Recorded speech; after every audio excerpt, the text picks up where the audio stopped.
There's no script for this. Every child is their own individual. I think putting the lead in the child's hand, like starting with a question, like, what do you think is happening with me?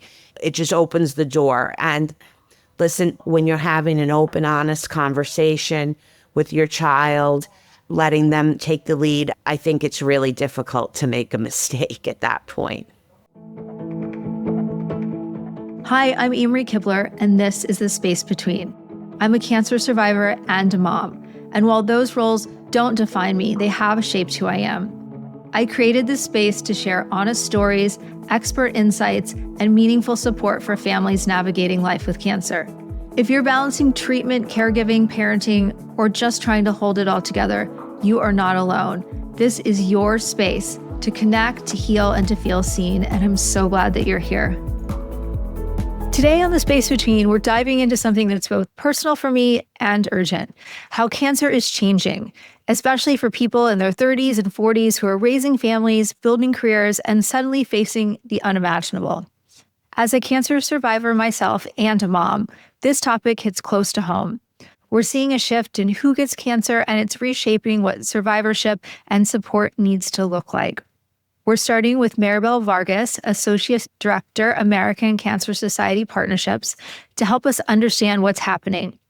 Then we'll hear from two women supporting those navigating cancer in Westchester, New York: Elish McGrath, Director of Patient Services, Cancer Support Team, and Jennifer Ricca, a Certified Child Life Specialist, CTF Program Manager, Cancer Support Community, with extensive training in supporting children through medical crises and the emotional challenges of grief and loss.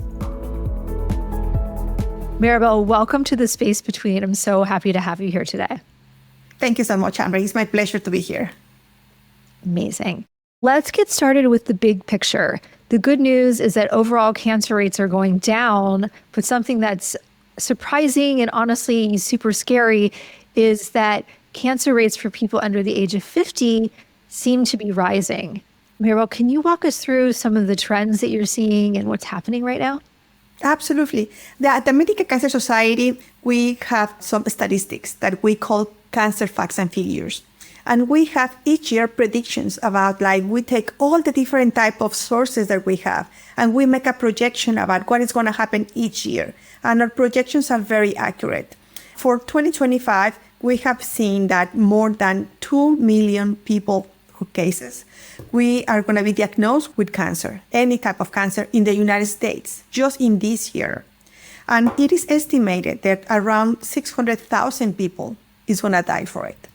We have seen different trends regarding different type of cancers, but if we're going to focus on which ones are the most important ones, we can see that the cancer that is most prominent is the breast cancer. The second one is the prostate. The third one is the lung, skin, and colorectal. Sometimes we have this distinction between colorectal and just the colon because we have like different type of types. But if we talk about, this is the sex combined, and if we talk just about the breast cancer cases, this is estimated more than 300,000 cases that we're going to see in this year, in 2025. Of course, the trends are due to our lifestyle and due to behavioral factors that we have seen around our modern lives. And some of the lifestyle are related to obesity, poor diets with the type of food that we're eating, sometimes the extra use of ultra-processed food, sugar, alcohol, environmental. And all of these are related to also screenings, who are key components and considerations for all these trends that we have seen in these years. Maribel, when you were speaking about some of the risk factors, it made me think about that great quiz that you have. Could you share a little bit about the Cancer Risk 360? Absolutely. If you are listening and you are wondering, what is my cancer risk? You are not alone. More than knowing about a fear is to be informed, be proactive, and be prepared about how can we have the information that we must need. The American Cancer Society developed this tool that is called Cancer Risk 360, and you can download it in any type of platform that you have. And this tool is going to help you to understand the risk that we have. How does this work? It's very easy. Please go to cancer.org/cancerrisk360. And you're going to answer some questions related to your age, lifestyle, regarding to history, family history about that you have. And you will receive a personalized risk summary about what is your cancer risk level. You're going to find recommendations about what the screening timeline that we are suggesting. And if you need like resources, we're going to give you the links where you can find them. This tool is evaluating the risk and is going to give you tailored prevention advice about how can we easily understand and personalize this service. And many of the cancers like colorectal, breast, cervical, or lung, they are preventable if they are treatable and caught early. And most people overestimate or we underestimate the risk, right? We thought that is not going to happen to us. And that is very important to take action, to prioritize our screenings, to make healthier choices and advocate for ourselves. Even though you think that cancer runs in your family or I haven't been screened yet, or even I feel fine, we want to be sure that please visit the Cancer 360. It's powerful, it's accessible, and it's the first step to have more information about how can we do more, be better, and just keep healthy. I mean, it's not just for ourselves, it's for our families and our communities too. It's such an amazing tool. So I took the quiz recently, and they even have call outs there to ask if you've had another type of cancer. So it's not just for people that have never had cancer. If you've had cancer, it can help you to understand your risk of developing other types of cancer too. I want to go back to the statistics though, just a little bit. Can you share what are some of the top cancers that are affecting younger people today, people that are under 50? Absolutely. I mean, we have seen that the first one is breast cancer. Breast cancer is the one who is increasing, especially in women younger than 40. And colorectal cancer is one of the most alarming trends. Often diagnosed at a late stage, younger people between their 20s and their 30s, we have seen like a huge spike on those segments of age. And other cancers who we have seen a lighter trend is like thyroid, uterine, pancreatic, stomach, and liver, who are targeting specific younger populations. Not all the younger populations, but some specific combinations of younger populations with specific ethnicities. And thinking about this sort of new face of cancer and new changing, shifting demographic, how do you think that's going to be changing survivorship, and how is the American Cancer Society thinking about that? Absolutely. Survivorship is something that has changed lately, like very fast, which is really good. And the reason is because we have better treatments, all the research we have been conducting, all the navigation that is done by health systems. And even though technology and AI is really giving a huge change to all these different modern ways to diagnose and treat patients, all the new like CAR T cells treatments, all the new advanced everything is really helping to getting very rates of survivorship. And the personalized medicine, and if we compare how many people survive in 1970s, it was 50% of the people who they were diagnosed with cancer were surviving. We're talking about just like the half of the people. Last year, on 2024, we had 69% of survivorship rates in general, which is great. I think if we see the trends, we can see clearly how the progress we have been doing with treatments, with screenings, and more information about what we have to do. And when we talk about the trends again, we know that, for example, for pancreatic cancer, it's really low, right? The survivorship is hard because it's very hard to detect. And sometimes when you have a diagnosis, many times it's very advanced, right? And the same for the colorectal or some of the cervical type of cancers. Those ones are kind of called like the silent ones because we don't have symptoms or the symptoms are so mild that we think, oh, it's just like I'm tired because I'm busy, or just I feel like I'm not hungry, but it's maybe because I'm nervous, or I'm 20 or I'm 30. I mean, how? Who's going to think that, right? And we have seen that, and we just want to be sure that people don't give it for a fact. We need to advocate for ourselves, and we need to check all these symptoms, even though they are mild. We have to be checked, and just to be sure that is anything else. For breast cancer, who is the most common one, when the cancer is caught, when it's localized, the trend, due to the early detection and target therapy, we have very good rates. And also for colorectal or for some type of melanomas, the trends are like good in terms of survivorship. Once it caught early. And that's due to the better treatments that we have been diagnosing and treating patients with. And seeing this increased rates in survivorship, which is amazing, such great news. And then seeing more younger people getting cancer. So we're having a larger demographic, seeing some younger people that are within that group. What kind of support are survivors going to be needing today and tomorrow? Absolutely. At the American Cancer Society, we know that there's shifts in paradigms. In the past, we thought that cancer was for older people. But no, we have seen the shift and how it is affecting everything. And we at the American Cancer Society, we have different programs. Some of the programs that we have is called Cancer Survivor Network. And this one is type of different chats where we have specialized for patients and caregivers, family members, who everybody can come together and they can talk about different type of questions they might have.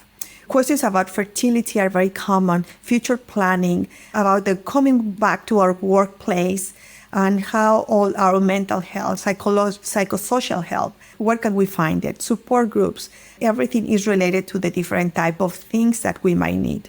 And I invite people to call the American Cancer Society. We have a helpline that is 24/7. Anybody can call anytime, and you can have all this information available for you. If you have questions about fertility, about how can you preserve or having access to sperm preservation or egg preservation, this is something that is impact, or how can we impact in pregnancy or parenting or sexual health. These ones are important topics that patients and caregivers are worried about, and completely understandable. And that is something we need to know, something that we can prepare for. And also we have policy and advocacy, a group that is called the American Cancer Society Cancer Action Network. And we are pushing to have more screenings for people, to have better terms when we are working, or a different type of, even though for having young adults joining the workforce and everything. How can we help them to get a better resources and better accommodations in their works, or if they have questions about anything of that? So for every cancer diagnosis, there's a ripple effect. There's partners, kids, friends, coworkers. What are some of the key ways that American Cancer Society supports caregivers and families? Thank you, Amber. I think that is an excellent question, and thank you for bringing this up.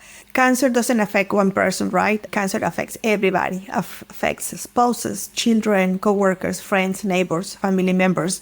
Here at the American Cancer Society, we recognize that challenges part that everybody encompasses, patients and the community itself. Because of that, we have a program that is called Road to Recovery. This is a free transportation program where we have volunteers trained, and they are volunteers who drive patients to and from cancer treatments for free. And the only thing people need to do is to call our 800 number and request the ride. If anybody is going to have chemotherapy, or anybody's going to have radiation or any doctor appointment, we know that our partners need to work and they cannot drive us all the time. And many times it is dangerous to drive when you are in treatment. Then because of that, we have this service available. We talk about the searching tool. You can go there, look transportation, put your zip code, and just check if that program is available. But besides the transportation programs, we also have a lodging program that is called Hub Lodge, is the name of our buildings. We have 31 buildings around the United States. And people, many times, they need to travel for treatment. And this building that we have is in 32nd Street, it's just in front of Penn Station. And it's a beautiful way to, if you need to come and you can stay and just be with your caregiver. And we provide these services for free also. And it's for anybody who needs to come more than 30 miles or 40 miles or more than 1 hour driving. And this service is available for anybody who needs to come for a clinical trial or for a treatment. And also we also have a partnership with Extended Stay America, that this is the hotel for the places that we don't have the Hub Lodge, and you can also find information in our website or in our phone number.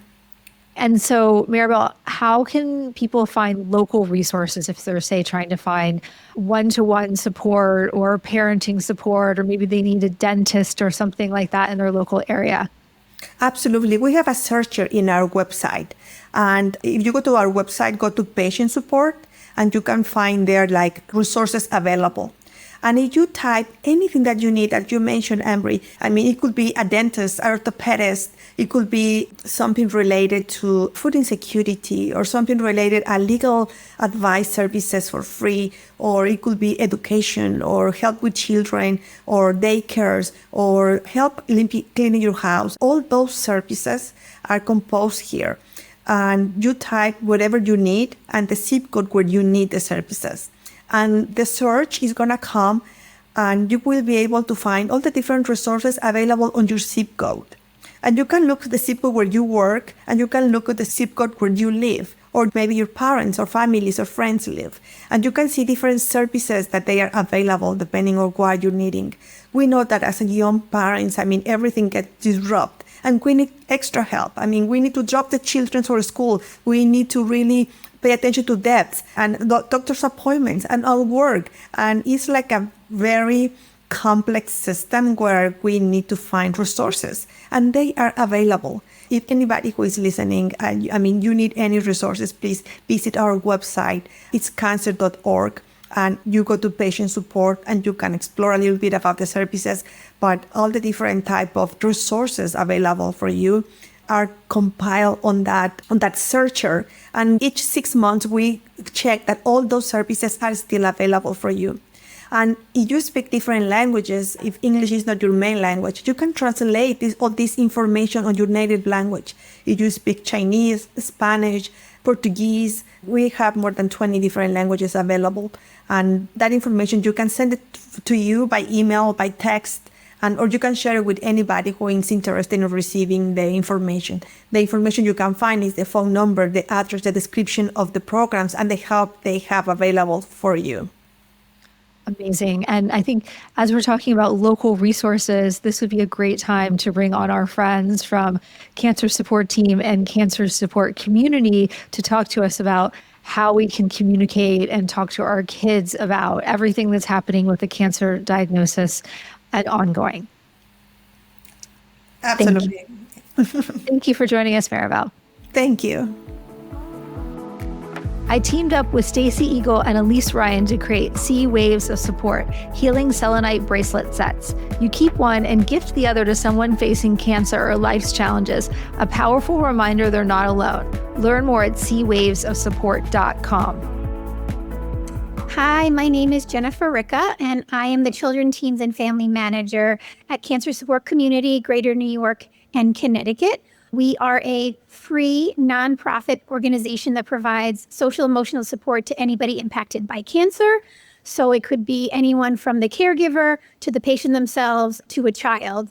And then also, in turn, we provide free social emotional support, including support groups, individual counseling, educational programming, healthy lifestyle programming, and various other programming and events to provide a community for those impacted by cancer.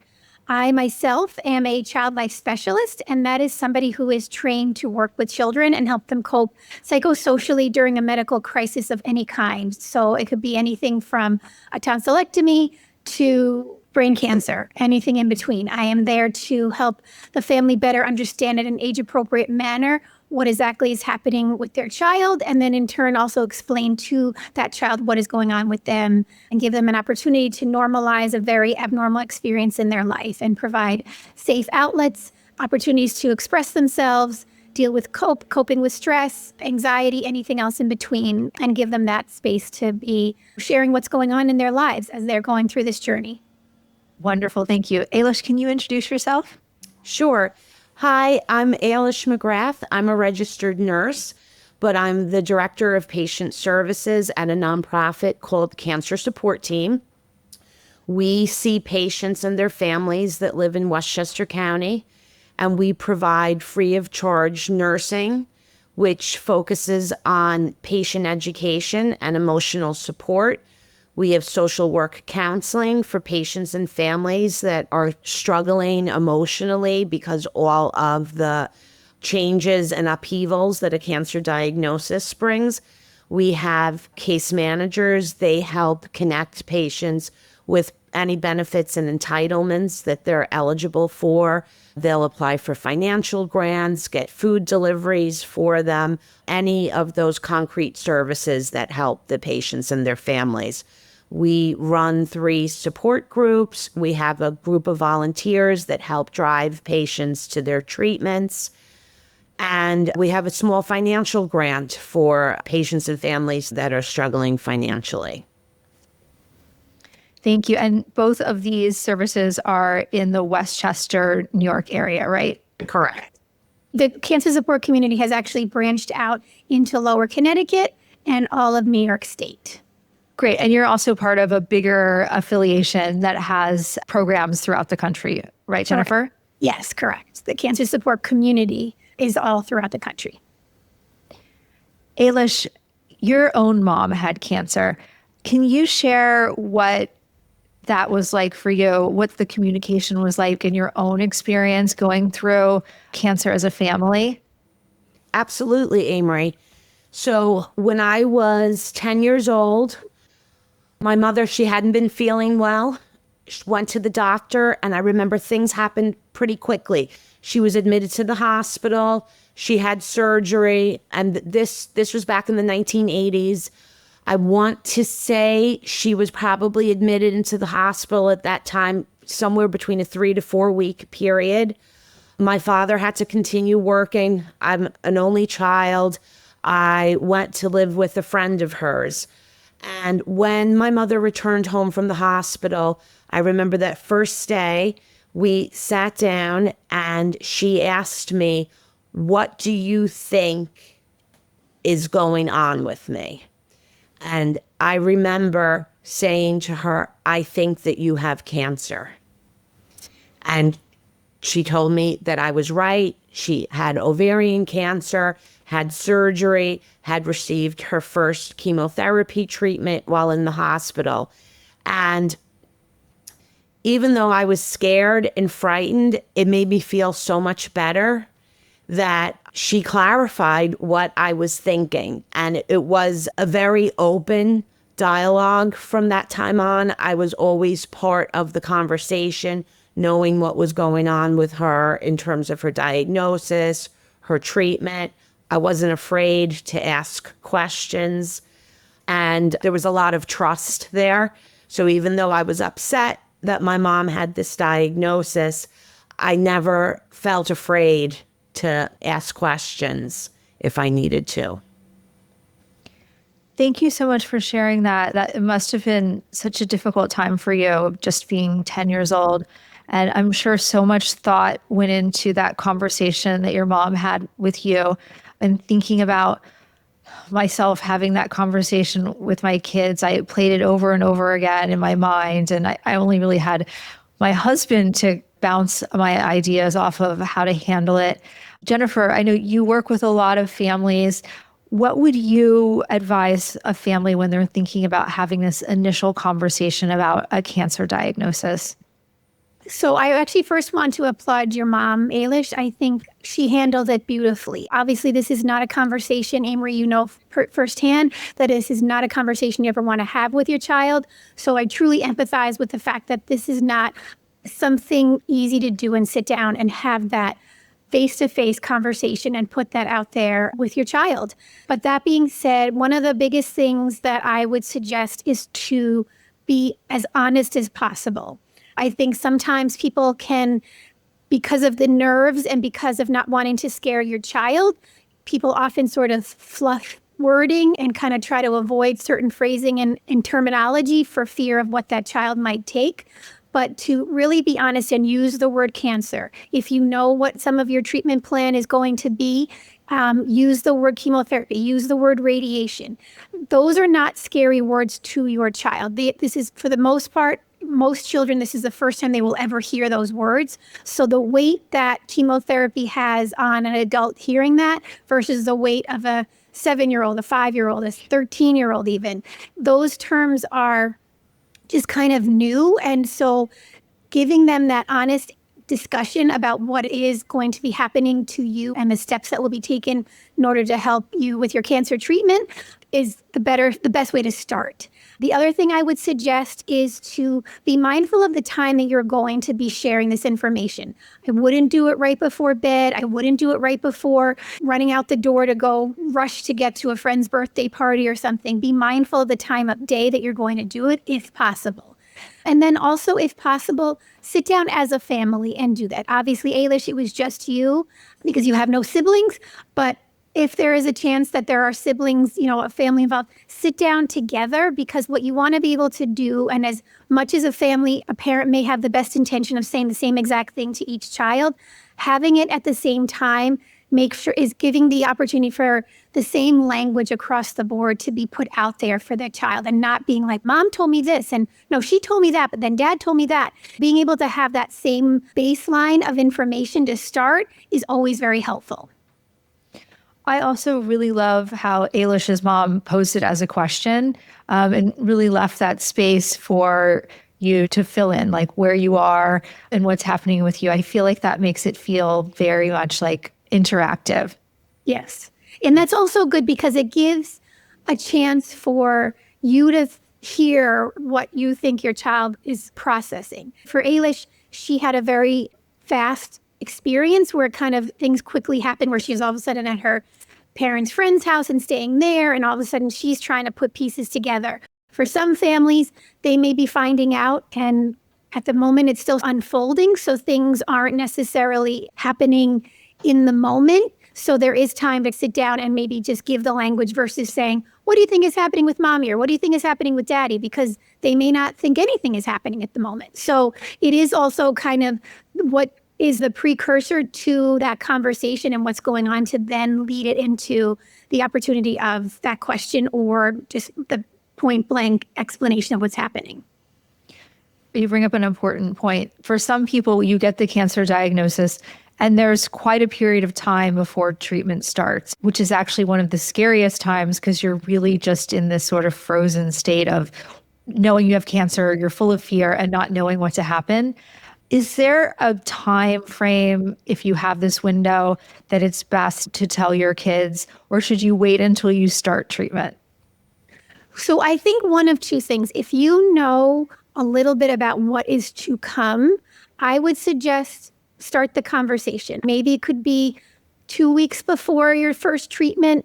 I would say, depending on the age, though, that is also kind of something to be mindful of. If you have very young children, that's not something, first of all, their time span is different for them. If you tell your kids, a 4-year-old, you're going to Disney World in 2 weeks, they're going to ask you every single day, are we going to Disney World tomorrow? So to be mindful of that age is also a very important thing to be keeping in the forefront of your mind if this conversation is going to happen a week, 2 days, or 2 weeks beforehand. A teenager can handle the news of this being told to them a few weeks prior. We found this out. Here's what's happening. As soon as we know more information, we will tell you the next steps of my treatment plan. For a 4-year-old, you don't need to get into all of that right then and there. It could be something as it gets closer to the day of. For a 7 to 10, 12-year-old, you can maybe tell them a couple days before. So it is also very age dependent on when that news should be shared. And we know that these conversations, it's not a one and done. You talk about having the diagnosis conversation, but it's really an ongoing communication pattern that we need to set up because treatment can go on for many months and unfortunately recurrences happen. Can you talk to us a little bit about best practices for ongoing conversation with our kids? And then Elish, I'd also love to hear your perspective on this as well. Sure. So I think one thing to just be mindful of when you have that initial conversation with your child or children, to know that they themselves, just like you, have to process this. So do not be surprised if your child takes this news and says, okay, are we going to go out for ice cream tonight? Or, okay, let's kind of move on and the Yankee game is on tonight. Being able to share this news, but also give them that space and not make them feel as though they need to ask you immediate questions. I myself am somebody who takes a little time to process information and then that question comes up later on. So one of the things I often recommend to families when they share the news with their child or their children is to leave a basket or a jar of some sort in a Post-it note. It could be by their bedside. It could be in the main area of their living room or their family room or wherever. And it could be a space that they can start to write down questions in the moment that they start to think of it. And it could be a safe space for them to kind of, they might be doing their homework and all of a sudden they're thinking, Mom mentioned something about chemotherapy. What is chemotherapy?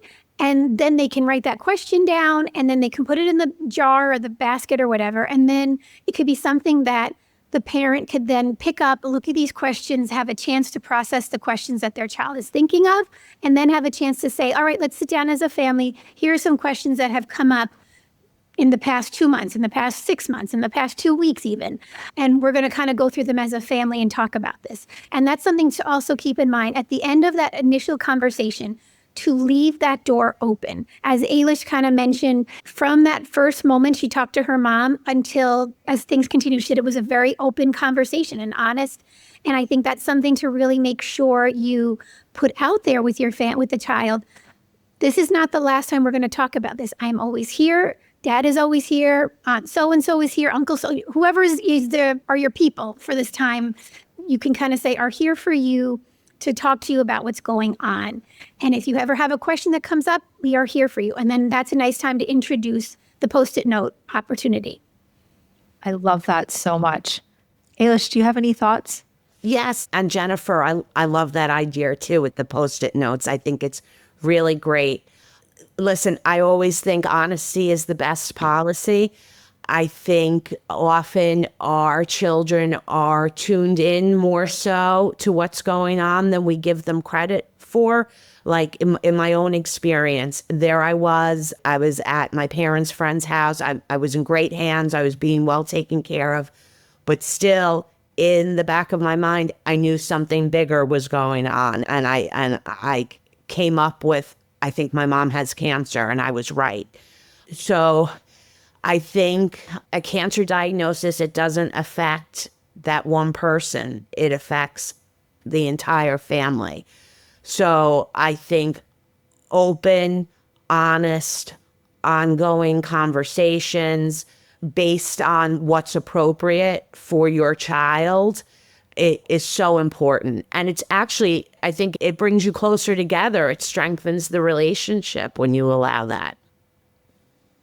Definitely. And I know that my kids were young when I was diagnosed, and the difference between what they both understood, one being 4 and one being 9, was just like seismically different. Yeah, night and day. Night and day. And even though we used the word cancer with my 4-year-old, she still didn't absorb that. Even though we had books about cancer a couple of years ago, she looked at me and said, "Mommy, you had cancer?" And we all laughed because little kids process things in different ways. And, to everyone else, it was very obvious. So I think that it's really important to talk about the difference between age groups, if we're talking about toddlers, middle schoolers, and teens, and how we can support them through this journey. Jennifer, do you have any advice that you can share on some of these different age groups? Sure. I think one of the big things for the little ones, like your 4-year-old, for example, I'm not surprised that she still was like, you had every book, you use the word. And that's the part where I feel like she didn't, was sort of the shock, because you use the proper terms. So it was so natural. It was almost like, that's a ball, that's an apple. It became part of her language that she heard on a regular basis. So now that she's older and hearing the word cancer, and now she has a different understanding of it, now all of a sudden it's, wait, what? This is all connecting now. So it really does impact the child, obviously based on their age. So one of the things that I often say with the younger ones is to be, when you're talking with them, the biggest things from anywhere from 3 to 10, 11, 12 and on, even, is to talk about the physical changes. I think that's something to be very mindful of. Kids are physical learners. They see the flower is blue. They see the sky is blue. They see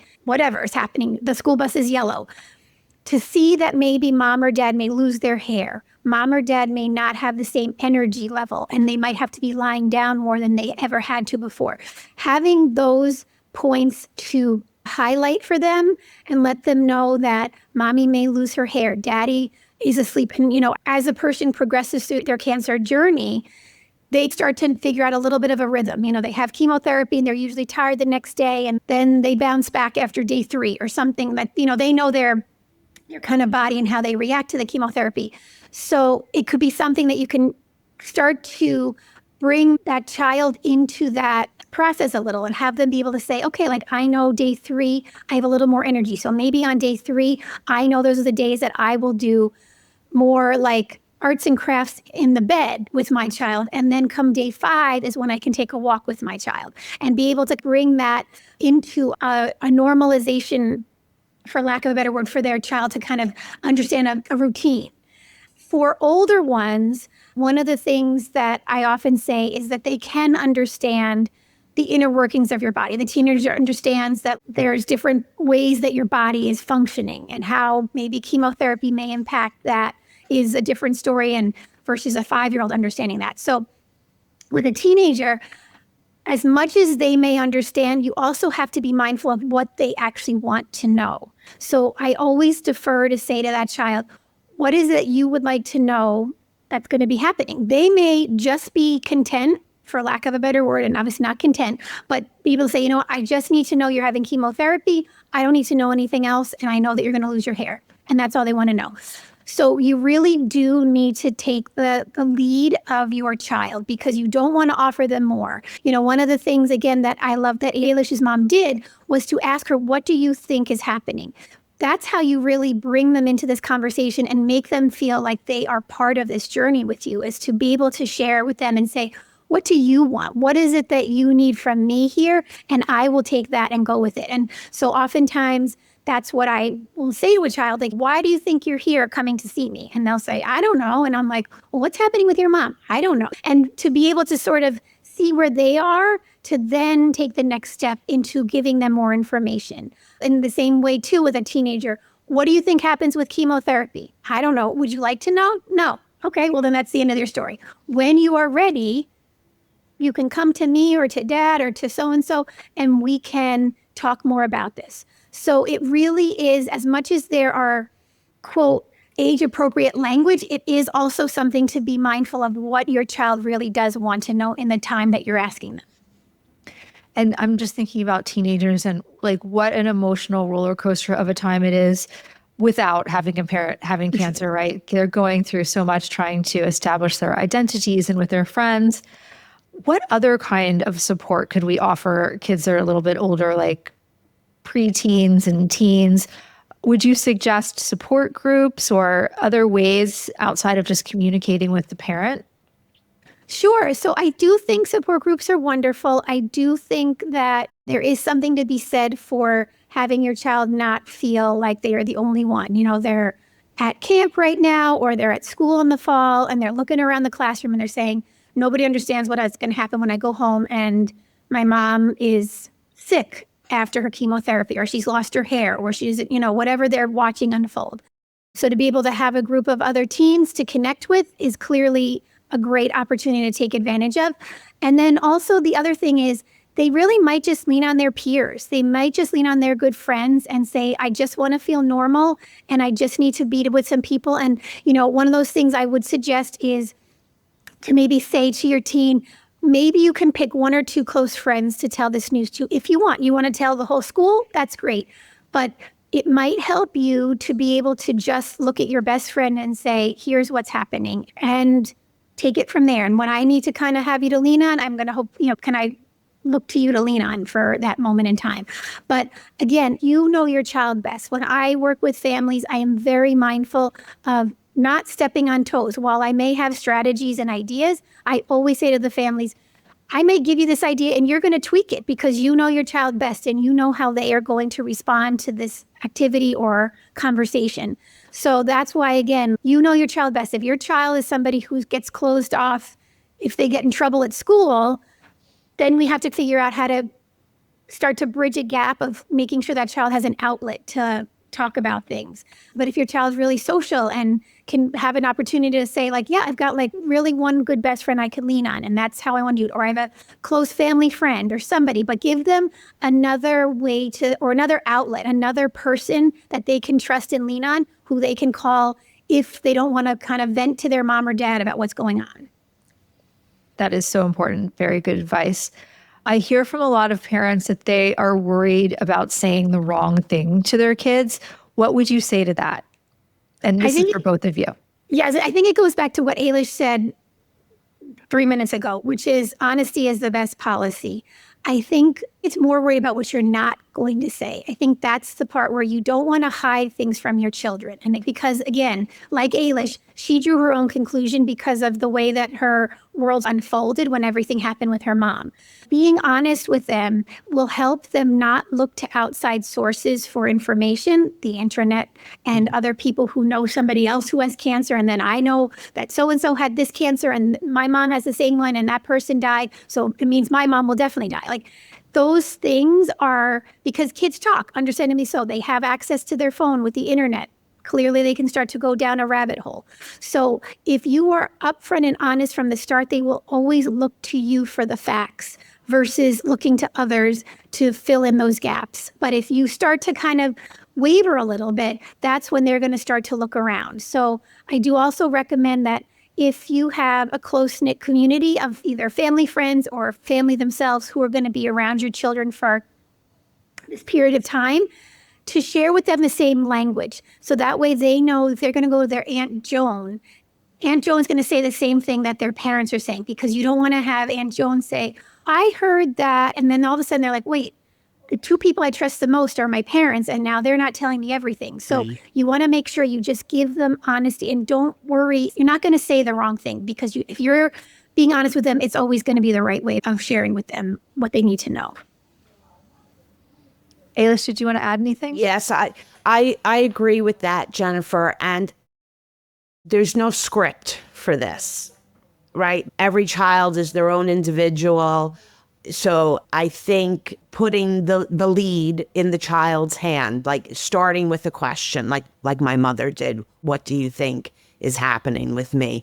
It just opens the door. And listen, if you say something that maybe upsets your child, you apologize and you move on from that. None of us are perfect individuals, and it's important to teach our children that we're human beings and sometimes we make mistakes.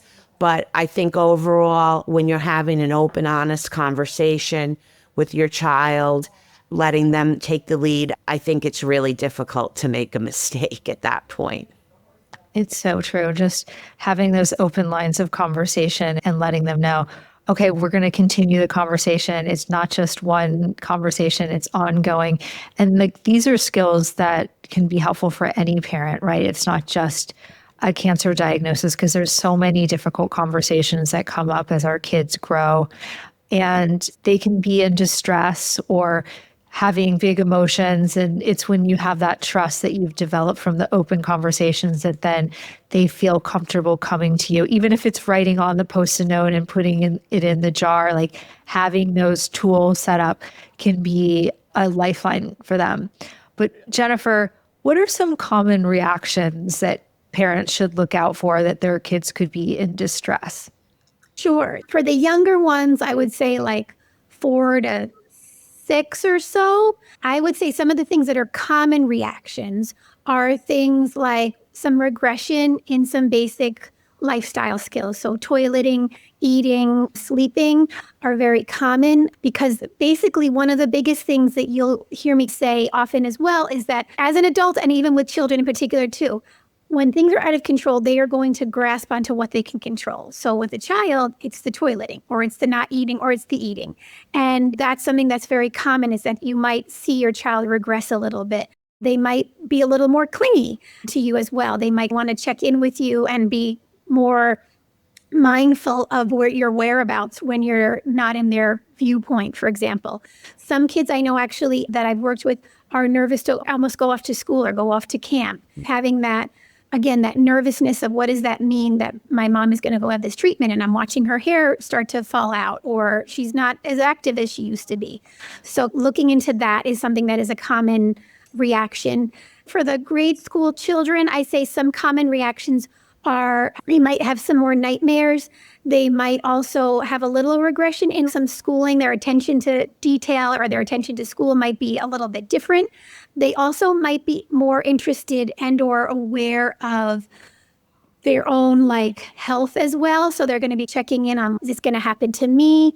And again, very common questions that some, especially younger kids are like, could I catch cancer? Is this something that I caused? There's still a very much a magical thinking with a 4-year-old to an 8-year-old of, did I cause this? Because they watch an episode of Bluey, and in an episode of Bluey, something might happen because it's like an episode of something magical happens with a magical horse or something. And they start to think, I had that thought and this happened. And that's the part where they connect the dots. So that's why, again, it goes back to having that open, honest conversation with your child to debunk those stories that they're making up in their heads. So I think that's something to be kind of mindful of and aware of, that they are needing those things to be reassured.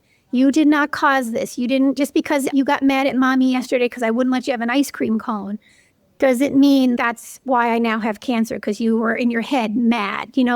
One of the examples I also talk to families about is that scene in Home Alone when Kevin wakes up and he's like, I made my family disappear. That is like a child in a nutshell of how they really do respond to their thoughts and their ideas and this magical thinking.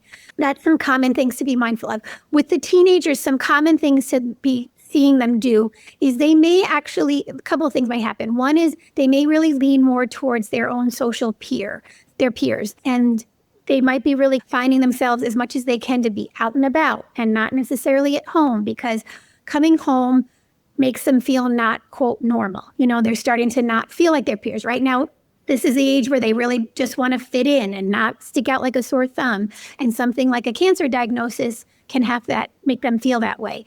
So they may really lean into that. They also may find that they're shifting in their family role might happen. They may all of a sudden realize that you have a 16-year-old in their hands or a 17-year-old, and they may now have to pick up their little sister at ballet because mom and dad are both at treatment for the day.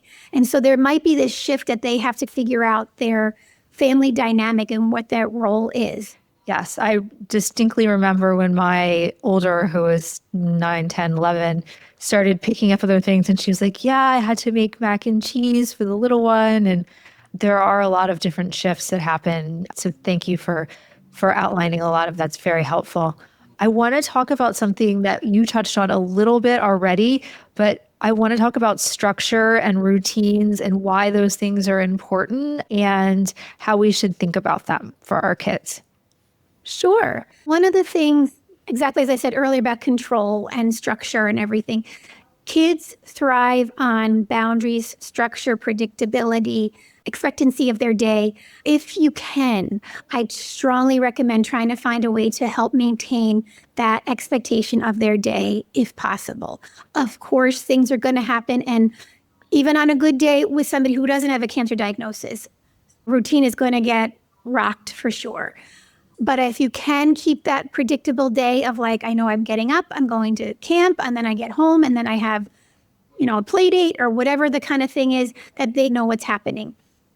That being said, one thing that could be also helpful for them is to, if you can, map out the week for yourself. If you know that you have chemotherapy or radiation, it could be on an add-a-look calendar that you could have, where it could be Monday, Wednesday, Friday is mom's at chemo, or whatever that schedule is, so the kids are visual learners, even teenagers. They don't remember everything. Having that on the refrigerator or at a main spot that they can see, and then be able to say, okay, I know today mom has cancer. That means typically now, after the past few times I've seen her come home, she feels X when she comes home. And so I need to do whatever. But one thing I also kind of recommend to families is to help empower your child as well. Give them opportunities to have a say in their day if possible. So say you know that you won't be able to pick them up from camp or from school or something. Would you like dad to come get you, or would you like Aunt Joan to come get you or whomever. Let them have a say. Those two options are viable options and you can make it, that's a total acceptable answer. So either way is a win, but it still lets your child feel like they are calling some shots where a lot of their life right now is out of their control. They're sad looking at their mom or their dad going through whatever's going on, but giving them that chance to say, yeah, I'm going to call this shot here, helps them feel a little more empowered, have a little autonomy, have that chance to feel like they're part of the process of the day, knowing this could also be helpful for mom. Mom has chemotherapy today. I can't pick you up. What could be a good option? This person pick you up or that person pick you up. It gives them that I'm included in this whole journey that mom is going through as well. And what about if there's something that comes up unexpectedly? Because we know with treatment, you can't always control when you have to go in or what's happening. Is it good to have a designated backup person so there's someone that they expect, that they know that's coming to them? Or how would you suggest handling that? I think that's perfect. Having a designated person and having that conversation up front, saying to them, again, if you have that opportunity or that option, I should say, for a choice to be put out there, if you know you've got two good neighbors who are great family friends and your child likes both of them, I'll be all right, so today there's a chance that we may be running late. And maybe you don't know that, but if you lay the groundwork for them a little bit and be able to say, today there's a chance we're going to be running late because of, or just so you know, sometimes things are going to come up. If you have a 9-year-old, you can say that to child. Sometimes it just lets you know things are going to come up and we're not going to be able to kind of do the same routine. So if that's the case, would you like X or Y to be able to pick you up and go to their house after until mom or I could come pick you up or whatever is the, ending of the story will be. But finding the wiggle room that you can give them that choice, finding the opportunities to give them that empowerment is really going to, again, just help them feel involved in the process that you're going through. And then also just doesn't make them feel like I have to go this way. I have to go here because of my mom and whatever. It gives them that sense of autonomy at the same time. And Elish, do you want to share anything from your experience on what it was like for you as far as routine or any unexpected things that came up? Yes. Like I said, my parents had a good friend, and that's who I would normally stay with. And she was kind of the go-to person when something unexpected came up. I felt very comfortable with her, and it was consistent. So it wasn't like I was being pulled in a million different directions, right? If my mom or dad were not available, then Anne, their friend, was. And then as time went on, I trusted her, so I felt very comfortable. And we had an open dialogue, too, about my mom's illness and her treatments. So I always felt that I had the ability to talk to my parents, to talk to Anne. And that was a really good feeling to have during, listen, a cancer diagnosis, it's a difficult time. It's a scary time for everybody. We can't make that go away. But when you have the ability to talk to your loved ones, ask questions, and talk about your feelings, it's a good thing.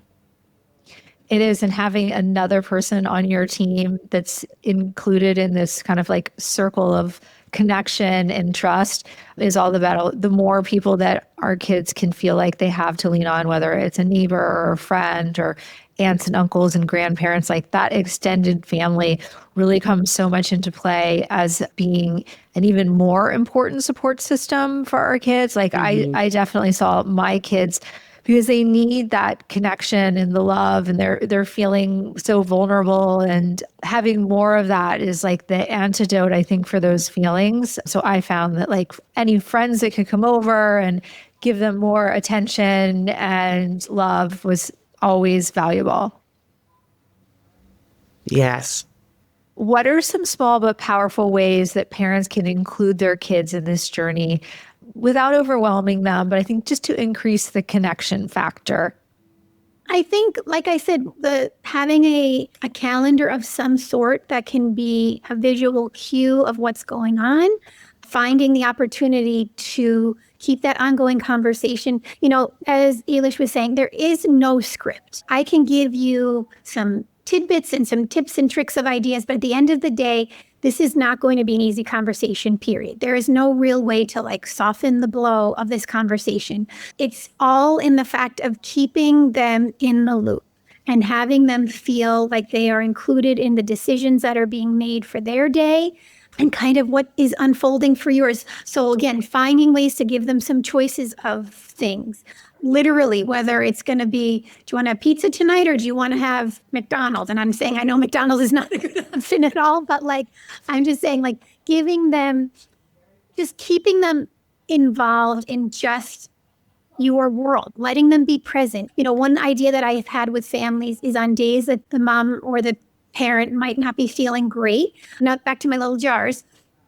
I have a little jar where you can put popsicle sticks, and on the one end of the popsicle stick, you can write down activities that you can do while you're in bed or while you're on the couch. And basically you stick the words down on the bottom of the jar. And then you can say to your child, go to the jar and pick out an activity. And they can go and it's like they run over, they can go and they can pick out an activity like, oh, look, we're going to make bracelets. And then they go get the beading activities and go sit on the bed with them. So I don't want to say it's a sneaky way, but it's just a little way to keep you guys connected, and like they can sit right next to you on the bed and not feel like they can't go into the room with you if you're a little more tired. It takes away the sense of the scariness of like, mom's a little more tired. Should I leave her alone? I don't know what to do. This is uncharted territory for me. But if you sort of find a way to kind of loop them in and give them that way to connect with you, because the way that they've always known how to connect with you is now sort of put on pause, that's an option.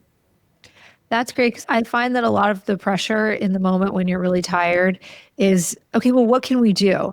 I'm bored, and having to come up with all those ideas. So I love the idea of pre-planning a bunch of things that you feel comfortable doing when you're tired or not at your best, and like having that already ready to go. I think that's an excellent suggestion. And so this is going to be my last question before we talk about resources. If there's one message you want parents listening to take away, what would it be? I've said it already. Honesty is the best policy. When you're open and honest, it creates a more healing environment for everybody. I second that too. And I would just add, giving them opportunities to feel some control, some way that they can have a little bit of a say, give them an opportunity to just feel a little more empowered in a time that is just really out of their control. And yours. Thank you. Okay, Elish, do you want to share a little more about the resources that your organization is able to provide? Absolutely. It's a very unique organization. As nurses, we go out to the home, we sit with patients and their families, and we really make sure they understand what their diagnosis means, what the treatments they're receiving, how they work, what the common side effects are, how to manage those side effects. And then we stay with them throughout the course of their entire treatment. So it's a knowledgeable source of support for patients and families. Our social worker, same thing, she's able to go out to the home, or sometimes patients and families prefer to come here to the office. She sits with them. She also incorporates a lot of different breathing techniques and meditation into her counseling, which we've seen patients really respond to in such a positive way. Our case managers, they're always thinking outside the box of ways to help families. And they're getting them connected with really important services that they need, like Social Security disability, or maybe somebody's eligible for food stamps and Medicaid. So they're actually doing those applications, and then they're actually bringing it to Social Security or to Department of Social Services. Because when we have our patients that are going through treatment, they're immunocompromised, we don't want them having to wait on a line for a half hour in a crowded environment to drop off documents. So that's something that we can handle for them. So it's a wonderful organization. Our joke here is we do everything for our patients except send them a bill. So we're just trying to help people through this journey. It's a difficult journey with a lot of bumps in the road. So if we can be there to ease the way for them, then that's a job well done. And Elish, where can we access and find Cancer Support Team? Sure. Our website is cancersupportteam.org. Our phone number is 914-777-2777.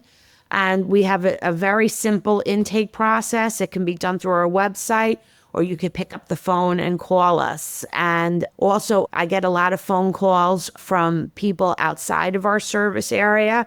And I make it a point to never say, sorry, we can't help you. I'll get on the computer and I'll research and I'll try and find things in your area for you.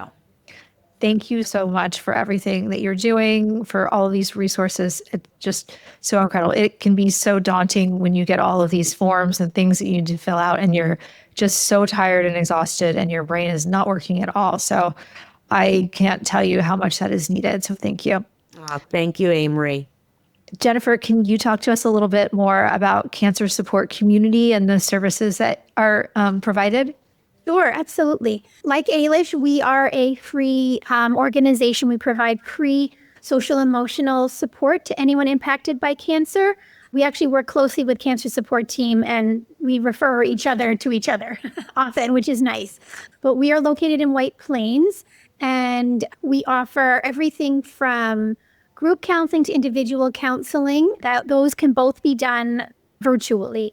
As our organization has expanded into Lower Connecticut and all of New York, we realize that families are not going to drive to White Plains for a session from Long Island or from, Greenwich, Connecticut. It's an opportunity that people can take advantage of being on a virtual session. We do have in-person programming as well, everything from healthy lifestyle programming to activities such as beading and light Zumba or chair yoga, and just opportunities to bring a community together. And similar to how I was talking about the teenagers looking to be with their peers, it's just a nice opportunity for those who are impacted by cancer to just kind of sit in a room and do some beading. We have a book club. We have different opportunities that people can just be together, and they don't have to talk about cancer, but they are there to just be together. And our organization, the phone number is 914-644-8844. We have a Spanish-speaking social worker. We have another social worker as also on staff. And then I am the children, teens, and family manager. So I work with the children. I'm the go-to person for working with the kids. And our website is cancersupportcommunity.org. Amazing. Thank you so much. And I just know what an important resource that is, being able to have that connection and knowing that you have somewhere to go and someone to talk to at all times. So thank you, Jennifer, as well. Thank you, Cancer Support Team and Cancer Support Community, for being here and for sharing everything that you do and answering our questions today. Thank you. Thank you for having me. Yes, thank you. Thanks so much for joining me on this episode of The Space Between. If this show brought you comfort or a sense of community, I'd love for you to subscribe and share it with anyone who might need it too. You can join the conversation on Instagram at thespacebetween_cancer.family and head to amoryKibler.com for more resources designed to support parents navigating cancer. Just remember, you're never alone. This podcast is here as a companion on your journey towards healing, growth, and connection.